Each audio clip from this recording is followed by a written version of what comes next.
The ground was parched and cracked, resembling shattered porcelain beneath the vast sky. The wind moved softly through the dry grass, bearing the smell of dust, old grief, and something ancient that no one spoke about anymore. Emma Moore adjusted her straw hat and wiped the sweat from her forehead. She had been up since before dawn, struggling with a broken fence post, silently hoping the last of the well water would last until morning. There was very little left, not just water, but also money and energy. Yet the ranch was all she possessed now. Her husband had passed the previous winter, claimed suddenly by a fever no doctor could diagnose and no preacher could comfort. The town of Dry Hollow had buried him quickly and forgotten him even faster. They looked at Emma with the same weary eyes they reserved for women who did not know their place, too young to face solitude, too stubborn to remarry. She lived a mile beyond the mesquite trees where only the desperate or the courageous dared keep homes. Most days, Emma was unsure which category she belonged to. The wind changed direction. A buzzard circled overhead, slow and wide. Then she noticed him. At first, she thought it was just a bundle of blankets left by travelers. But as she approached the ridge behind her barn, her breath caught. A man was lying on his side, his chest rising faintly, the earth beneath stained with dark red, cracked like rust. His long black hair was tangled with dust. He wore no boots but a shirt made from deerskin torn at the shoulder, revealing a wound deep enough to expose bone. Then she noticed the necklace with beads and a feather, patchy and worn, and her heart pounded hard against her ribs. Every tale she had heard as a child rushed back, accounts of raids, farms set ablaze, children taken during the night, hushed warnings in church pews, curses spat out in taverns. She took a step back, then another, but he moved. Not a lunge nor threat, just a low, pained groan escaping his lips as he struggled and failed to raise his head. He was dying, and it was not fast. Emma glanced around. No one was near. The road was silent. The town would not come to help. They would not care if a wounded Apache bled onto the soil. She knew she should have turned away, but instead she moved back toward the barn. Moments later, she returned with a dented tin cup filled with precious, nearly spent well water and knelt beside the man who could kill her if he survived. She spoke no words, asked no questions. Gently she lifted his head and brought the cup to his lips. At first he did not drink. His eyes flickered open, dark, unreadable, wild, and held hers. She waited patiently, then slowly his mouth parted, and he took a small sip, just enough. When he finished, she laid the cup down and stood, trembling. For a moment she thought he might reach for her hand, say something, or curse her in an unknown tongue. Instead he gazed at her quietly for a long heartbeat, and then he closed his eyes and released a breath that felt almost like relief. Emma turned and walked back toward the house, uncertain if she had just saved a life or invited danger onto her land. That night she could not find rest, and before the morning sun could rise above the canyon hills, a rumble echoed across the ground. It was not thunder from the sky, but from the earth itself, dozens of hooves, dozens of riders all heading toward her ranch. The sun had barely climbed over the hills when Emma heard them. The earth trembled before she saw the riders, their silhouettes sharp against the orange sky. They emerged from the horizon like specters on horseback. The horses moved close together, swift and silent. There was no cloud of dust or shouted warnings, only the steady pounding of hooves drawing nearer like a heartbeat growing louder and louder. She stood frozen on the porch, one hand clutching the old rifle left by her husband. It was not loaded, and she did not know how to use it, but holding it made her feel less vulnerable. The first horseman appeared just beyond the corral, then another and another, until the ranch was fully surrounded by warriors on every side. Their faces were painted with quiet fury, feathers trailing in the wind. None called out or brandished weapons, yet their silent presence was a clear sign of warning. Then she saw him, the injured man. He rode up front, sitting straight but pale, fresh blood staining his sleeve. Slowly he dismounted, never taking his eyes off hers. The others waited in stillness. Emma swallowed hard, not daring to utter a word as he limped toward her, carrying a strange sense of dignity despite his wounds. His body bent from pain as he stopped just a few steps away. The morning breeze lifted his hair, revealing his face more clearly. He looked young, perhaps in his early 30s, though weathered, with a scar running across his jaw. His eyes were sharp and dark, showing no anger but something heavier and older. He lifted one arm and said a single word. She responded silently. The other writers remained still. Then he turned his gaze toward them and spoke in Apache, words she could not understand. Whatever he said, it changed everything. Weapons were lowered, eyes softened. A few men nodded, and just like that the warriors began to leave. Some cast a backward glance, others left silently, all but one. He stayed, the wounded man. He passed by her and headed to the barn. Without asking, he sat in the shade near the water trough. He did not look at her again, but closed his eyes and leaned against the post as if he had always belonged there. Emma stood there what seemed like hours. The town would never believe it. They would say she was cursed, or worse, a traitor. She could already hear the whispers, "The widow has lost her mind, taken in a savage." They would slit her throat and burn everything down. Yet no one harmed her, and nothing was set aflame. She approached him, still holding the empty rifle. "You should not be here," she said quietly. "They will come looking." The sheriff, the town. He opened his eyes but said nothing. "I gave you water," she added. "Not shelter, not this." There was still no reply, only a flicker appeared in his eyes, like a mixture of amusement and defiance. She asked quietly, "Do you understand me?" His voice, when it came, was low, rough, and tinged with an accent. "You saved me, I protect you." Emma blinked in surprise. "You protect?" He gave a single nod, firm and resolute. "Until you are safe." His words felt absolute and final. She looked at him, her heart tightening, then sighed softly, whispering, "You're as stubborn as every man I've ever encountered."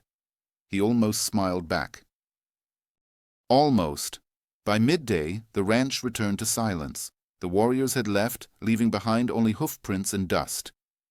The man whose name she did not know lingered near the barn, speaking little while glancing toward the horizon like a soldier awaiting commands he never received.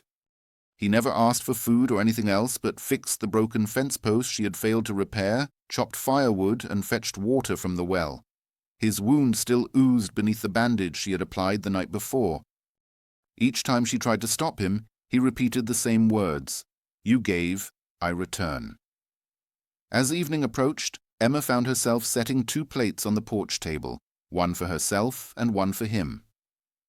He acknowledged the gesture with a nod, but did not start eating until she had taken the first bite. Later, when she blew out the lantern, she looked outside and saw him sitting alone under the stars, keeping watch, not as a guest, not as a captive, but as a shadow of something unnamed, something that brought a strange sense of safety. 2 nights went by quietly. During that time, no one appeared from Dry Hollow, no one inquired about the warriors, and no one checked on the widow.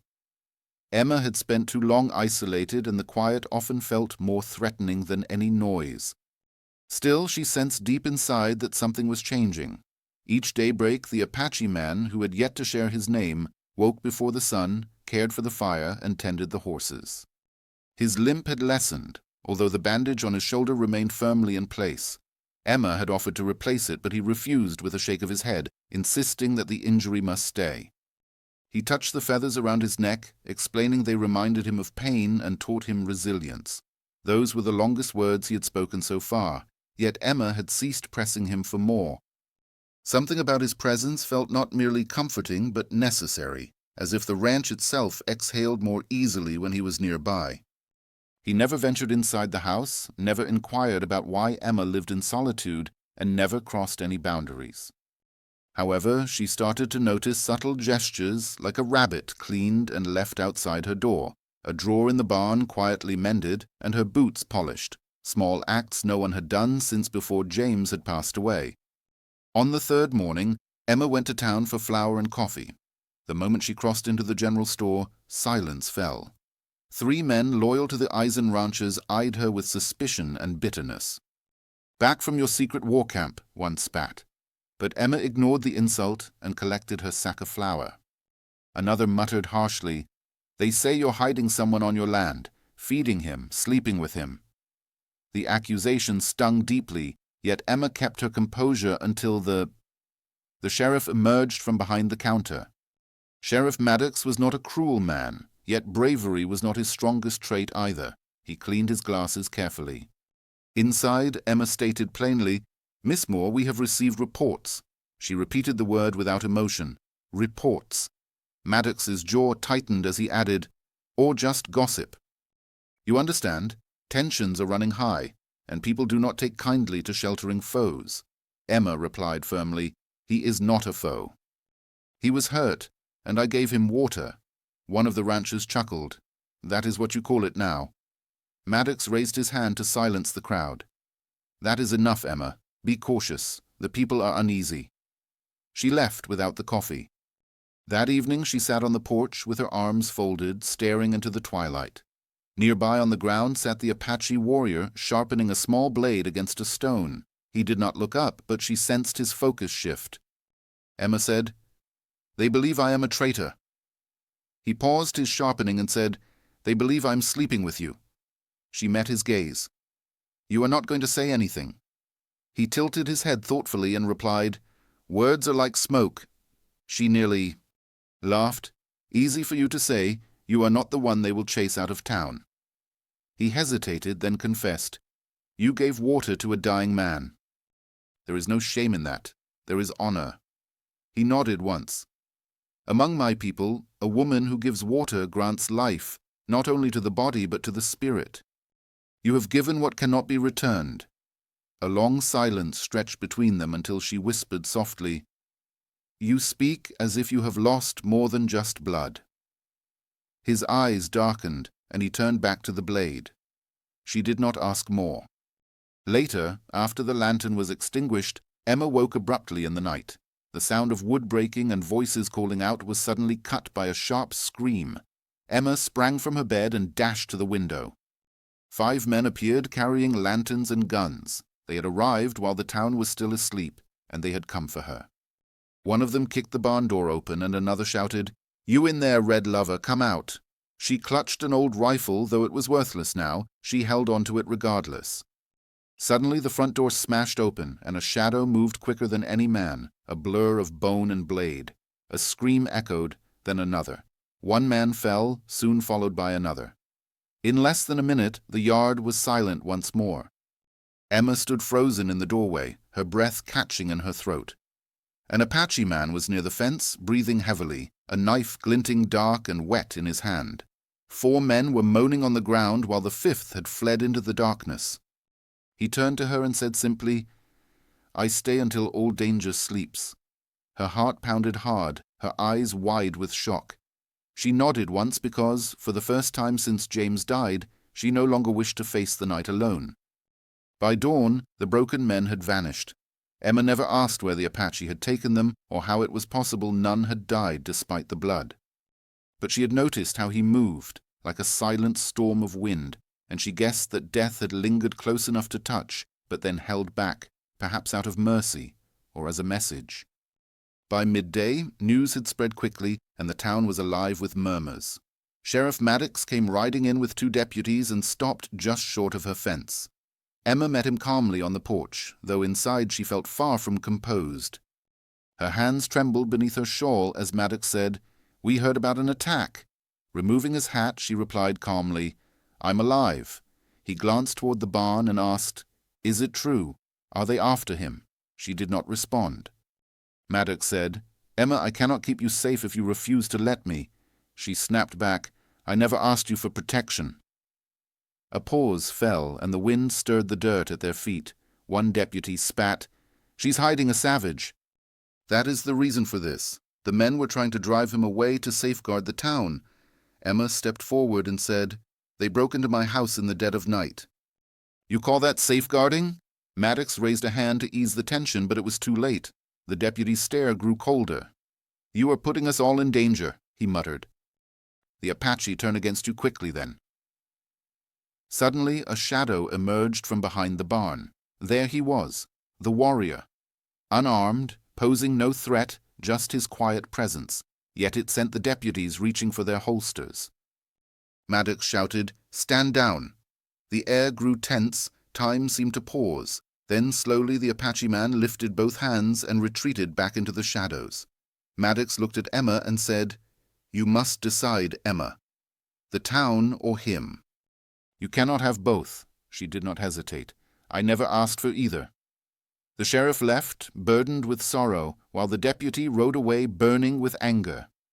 That night, Emma sat by the fire, arms wrapped tightly around herself, whispering to the dark.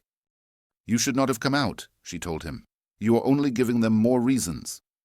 He poked at the fire with a stick. "They do not need reasons, just excuses." She watched the flames. "I used to think this land was my home, but now I question if it, ever really belonged to me."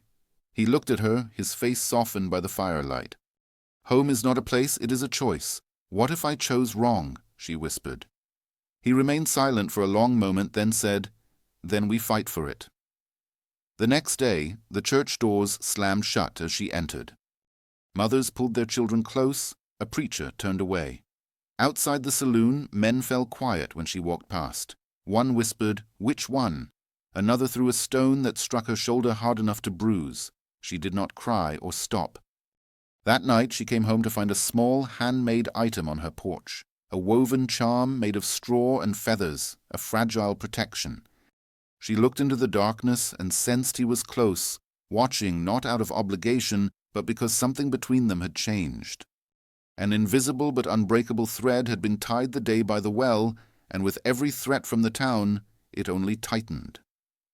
The wind howled that night as if it had a message. The shutters rattled and the lantern flickered weakly. Emma lay in bed, staring at the ceiling, the sting from the stone on her shoulder still aching beneath her skin. They would come again. She could feel it deep in the bones of the house. Outside the barn stood silent, shrouded in darkness. The warrior had not said much since the sheriff's visit. He worked, he observed, yet the fire once blazing behind his eyes had cooled into something far colder. He was waiting for something, and so was she. At the stroke of midnight she heard it. The creak of boots, the thud of boards, voices low and threatening. She sat up just as the door to the chicken coop slammed open, followed by screams. Feathers scattered as a torch was thrown, flames licking the dry straw like a hungry beast. Emma grabbed the rifle, even though she still did not know how to use it, and ran barefoot through the doorway. She saw them. 4 men masked and drunk on their own power. One held a branding iron glowing red hot, another gripped a rope, and the third was Brody, of course. He was the man who owned half the town and coveted the rest. Ever since her husband had died, he had been circling her ranch like a vulture, offering help always tied to a price. "I warned you, Emma," he shouted. "If you keep siding with savages, you will lose more than just chickens." Before she could answer, the barn doors burst open. Takakota entered, not running but moving deliberately, calm like a predator already springing into action. Brody raised his gun, but Takakota was faster, a blur with a crunch of bone.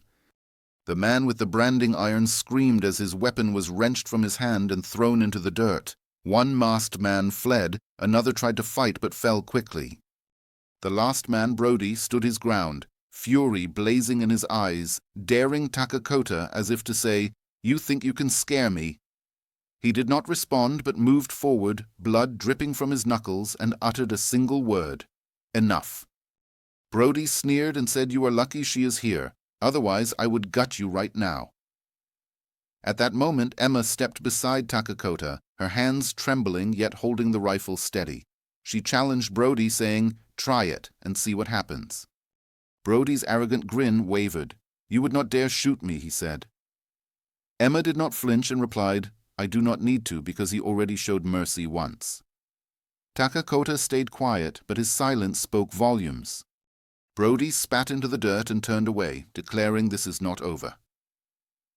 "You are right," Emma answered calmly. "This is only the beginning." They extinguished the fire and rescued the few animals still alive. By dawn, the yard carried the scent of ash and burnt feathers. Takakota's hands were shredded, and Emma wrapped them carefully in cloth. They sat together on the porch as the sky shifted to a fiery shade of orange. Neither spoke, but an unspoken connection grew between them, deeper than smoke and stronger than silence. Blood stained the fence, the earth held truth, and an unbreakable bond formed, one that neither war nor whispered threats could undo. As the days grew hotter and drier, Hollow fell silent in her direction. No more stones, no sheriff, only a heavy, unsettling quiet. Fearful towns can scream, but when silence takes over, it starts to plot. Emma fought to stay grounded. She kept her head low, tended her land, fed the surviving chickens, and repaired the coop with hands long accustomed to steadiness. Yet her world had shifted, not only because of fear. Takakota remained nearby. He spoke little and never requested to stay. Instead, he behaved as if the land belonged to both of them now. Strangely, that belief no longer unsettled her. He fixed the barn roof, sharpened her tools, and set traps that caught rabbits without causing harm. They did not converse during meals. He always waited until she began eating first. He never sat too close or stayed inside the house for long. Just close enough to be noticed, yet never close enough to invite questions. It was in that delicate space between his words and silence that something new started to grow. One evening, after dinner, she found him outside, sitting cross-legged by the fire, carving a small wooden object. The stars above flickered like ancient eyes. She sat beside him quietly and asked, "What are you making?" He did not look up at once, but then paused and answered, "Memory." She blinked and pressed, "Memory of who?" He continued carving and said, "You gave me water, then you gave me a choice." She tilted her head. "What kind of choice?" "To stay?" She gazed into the flames. "No one else would have. Not in your position." He glanced at her once and added, "You would." It was not a compliment, but a statement of fact. She smiled faintly and said, "I used to believe kindness was weakness. James, my husband, used to say it would get me killed. He made no inquiries about James, nor did he offer apologies. He simply waited patiently." So she carried on, "He was not cruel, just cold and proper. He thought love was something owed, not something shown." Takakota turned the small carving over in his hand thoughtfully. It started to resemble a bird, perhaps a hawk, its wings stretched wide. He spoke softly, "And you?" She hesitated, then said, "I used to believe I had to earn love. If I worked hard enough, smiled often enough, stayed silent enough, maybe someone would think I deserved it." He glanced at the carving and said, "You were always deserving." His words struck her like the first raindrop after a long drought. She remained silent, but her eyes sparkled with emotion. The next morning she discovered the carving on her windowsill, a hawk carved smoothly and robustly with a single black bead tied around its neck. She slowly traced it with her fingers before carefully placing it in her pocket, close to her heart. That day she baked cornbread, real cornbread, using the last bit of fine flour, and brought it to him near the fence. They shared the meal beneath the sunlight. No words passed between them, yet none were necessary because the bond they shared no longer required speech. It was formed in quiet moments, strengthened through hardship, connected not by promises but simply by being there. The first time she touched his skin, it was accidental. They were lifting a heavy beam from the barn roof when her hand slipped, and his fingers caught her wrist, steadying her before she fell. His grip was rough and strong but gentle. She looked down at the spot where his hand held hers, then up at the long scar running from the base of his thumb to the bend of his elbow. "How did you get that?" she whispered. He let go of her hand, paused, and replied, "I was 13. The soldiers came. She stayed still as he said they claimed they had stolen something. We did not have any cattle, but they still set fire to our crops. My older brother was taken away. He set fire to our lodge." He gazed beyond her, focusing on something distant. "My mother pushed me out through the back and told me to run. I did not want to leave, but I obeyed." He ran his thumb over the scar. "A blade had caught me during my escape, and I bled alone beneath a cedar tree for 3 days." Emma swallowed the story of what had happened to her. His voice lowered as he spoke. They killed her and left her body among the ashes. She reached for the beam again, but her hands began to shake. "I'm sorry," she whispered. "You are not to blame," he reassured her. "That does not mean I'm not sorry," she replied. He looked at her and said that was why he stayed. She furrowed her brows, asking if it was because she was sorry. He answered no, it was because she remembered what others chose to forget. That night, the rain came for the first time in many weeks. She stood on the porch and watched the sky open, drenching the land. The cracked earth eagerly absorbed the water. Dust transformed into mud. The roof leaked in 2 spots, but she did not mind. Turning around, she found him silently standing behind her. "Do you miss them?" she questioned through the sound of thunder. "Your family." He nodded once. "I miss James," she admitted, "but I also do not." This puzzled him, making him tilt his head. He had kept me in a safe little box, controlling what I wore, said, and how I behaved. I think he loved the idea of me more than the woman I truly was. Takakota gazed at the rain and then, without saying a word, stepped off the porch into the storm. She watched as he lifted his face to the sky, letting the rain wash over him. He raised his arms just slightly, barely more than a subtle movement, but there was something almost sacred about that simple gesture. Emma followed his lead, and together they stood in the mud, soaked through to their bones, neither speaking nor touching, merely existing side by side. In that surprising stillness, the storm no longer seemed chaotic. Instead, it felt like a purification, as if the past were being gently rinsed from their skin, drop by drop. Later, by the warmth of the fire, he carefully unwrapped the bandage from his shoulder. The wound underneath was nearly healed. Emma knelt beside him, gently applying new salves made from herbs and beeswax. It was then she noticed other scars, not just the one caused by the battle, but numerous others, some old, some deeper, one resembling an arrow wound. She chose not to question them and said, "Every scar tells a tale, does it not?" He nodded and met her eyes, sharing that every story leaves its mark. He then added, "Lead us to those who can bear these burdens along with us." Her breath caught unexpectedly, realizing that without intention she had started to carry his pain, and perhaps he had begun to carry hers as well. The storm moved on, but left more than puddles and fresh air behind. A curious calm settled over the ranch, a kind of peace Emma had not felt in many years.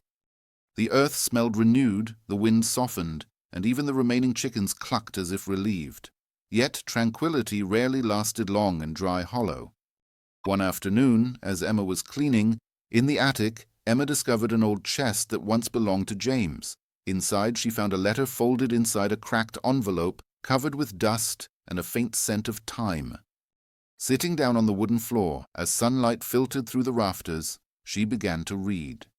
The letter stated, "To Mr. Brody, as agreed, I accept the sale of the property at the proposed price. Once my wife is informed, I expect discretion until the paperwork is complete. She is not ready to let go, but I am." It was signed by James Moore. Her hands trembled. The date was 3 weeks before James passed away. He had planned to sell the ranch behind her back to Brody, the very man leading the effort to evict her, the same man who had once tried to set her house on fire. The air around her grew cold. She read the letter repeatedly. James had arranged everything without intending to tell her, just accept the money and leave her with nothing. Emma stood up too quickly and knocked over the chest. Old tools clattered onto the floor. Takakota heard the noise and entered through the barn doors, eyes wide with alertness. She held the letter with a shaking hand. He was planning to sell this place to Brody. Takakota gently took the letter and read it once. His expression remained unchanged, but his eyes grew colder and sterner. "You still have the land," he said softly. Her voice cracked as she replied, "For now." She added painfully, "If Brody keeps a copy, he will come with legal papers and a judge." Tears caught her voice again as she whispered, "I thought James loved this land. I thought he loved me." Takakota carefully folded the letter and placed it on the table. "He loved power," he said quietly. "He said it was not about land or about you." The words were not harsh, but rather liberating. That evening, Emma rode into town by herself without informing Takota or asking for approval. She wore her finest dress, the one left untouched since the funeral, and styled her hair like the woman they once admired in Dry Hollow. She wanted everyone to see her arriving, to let them gape as she approached the courthouse. She requested to meet Judge Leland. The clerk hesitated. "You have business here, Miss Moore?" She extended the letter to him. He read it, his eyes growing wide. 10 minutes later, the judge greeted her in his office, a large man with thick glasses and a disdain for unnecessary drama. She placed the letter on his desk and explained that the document was never officially filed. Her husband had intended to sell the land but passed away before any contracts were signed. Now Brody was attempting to claim it through intimidation tactics. The judge examined her carefully. "Do you have evidence of this bullying?" she replied. "There are ashes on my porch and marks on my fence." After a long pause, he said, "Let me investigate the matter." Back at the ranch, Dakota was waiting. Emma handed him the letter. "It is not finished," she said, "but I am done running." He gave a short nod in approval. Without warning, she moved closer and placed her hand over his chest, feeling the steady rhythm of his breath beneath her palm. Then she said, "I do not want to face this burden on my own anymore." His hand rose slowly and rested on hers, not pulling her in but simply holding firmly. There was no kiss, no grand confession, only two souls broken by different worlds who shared a truth too profound for words. The following morning, Emma woke before sunrise to find Takakota already preparing the horses. He did not ask if she was certain about the journey, and she did not admit to her fear. They both sensed the air was heavy with heat, even though the sun had just started to climb. In the distance, a hawk's sharp and piercing cry sounded like a sinister warning. Riding side by side, they passed the broken fence, moved beyond the charred clearing, and crossed the spot stained with blood. Emma refused to glance back as she had done so many times before. When they arrived at the town square, a crowd had already gathered. Brody stood in the middle, arms crossed, wearing a confident grin like a fox in a pen of hens. His men flanked him, rough and ready for conflict. Near the courthouse steps, Judge Leland was waiting. Emma got off her horse, gave the reins to Takakota, and strode through the crowd with her gaze fixed firmly on the judge. Brody chuckled and said, "Well, well, look who's finally found some courage." She paid him no mind and addressed the judge. "You said you would check the deed." Leland nodded slowly, holding up a folder. "I did. Mr. Brody never filed a purchase agreement. There is no lawful transfer. The letter you provided only shows intention, not completion." Brody stepped forward, his face darkening. "We had a deal." "You gave a promise." The judge replied sharply, "From a man who is no longer alive? That does not grant you ownership of the land." Murmurs spread through the crowd immediately. Brody's voice rose, accusing, "She's lying. That paper could be forged. She's living with an Apache, for heaven's sake. She would do anything to hold on to that ranch." All eyes then turned toward Emma. Takakota remained motionless and calm, yet everyone else stepped back except Brody. He quickly pulled out a pistol, the movement too rapid for thought, but not too sudden for Takakota. With a force like a violent storm, Takakota acted swiftly, 1 step, 2 steps, and suddenly he was standing between Emma and the gun. A shot echoed, followed by gasps and screams. The bullet missed, not by chance, because Takakota had slammed Brody's arm sideways with the power of a hammer, causing the pistol to fly away. Without making a sound, he then forced Brody to the ground, one knee pressing down on his chest, one hand gripping his throat. Still no words or hatred, only enough pressure to remind him, but never enough to harm.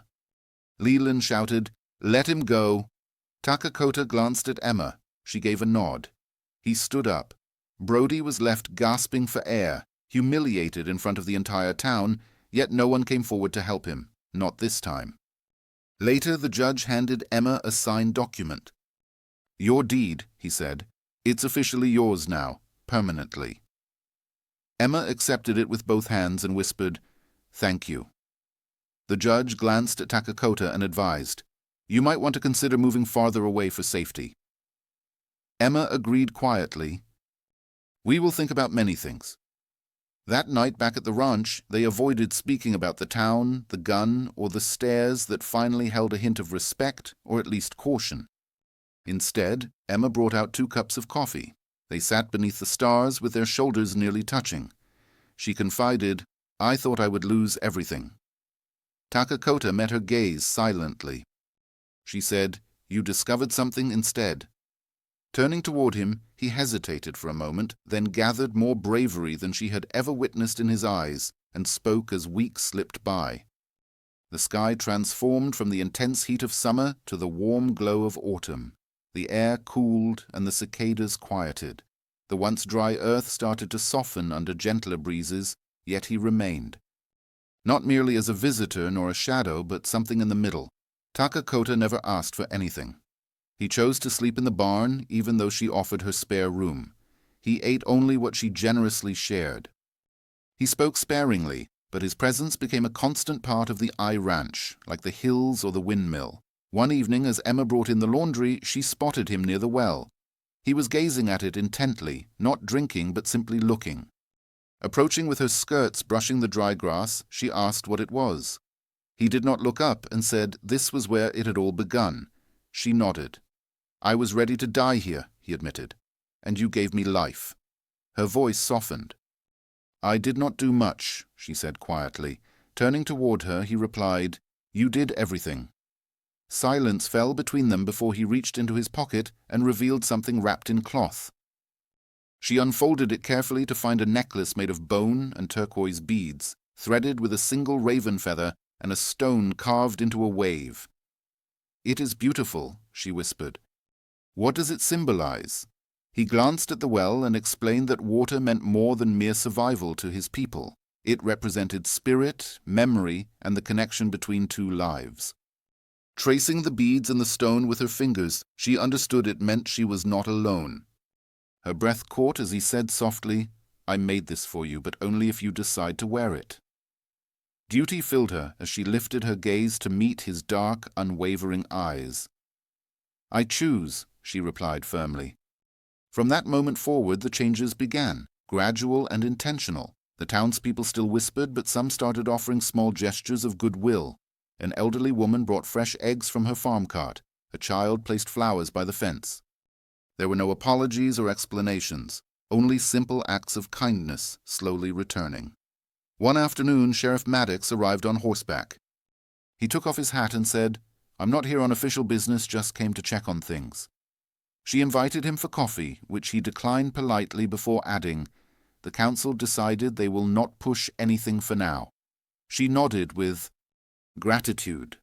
His glance drifted to the barn where Takakota was fixing a wheelbarrow. Would he ever leave, she wondered? Emma glanced back.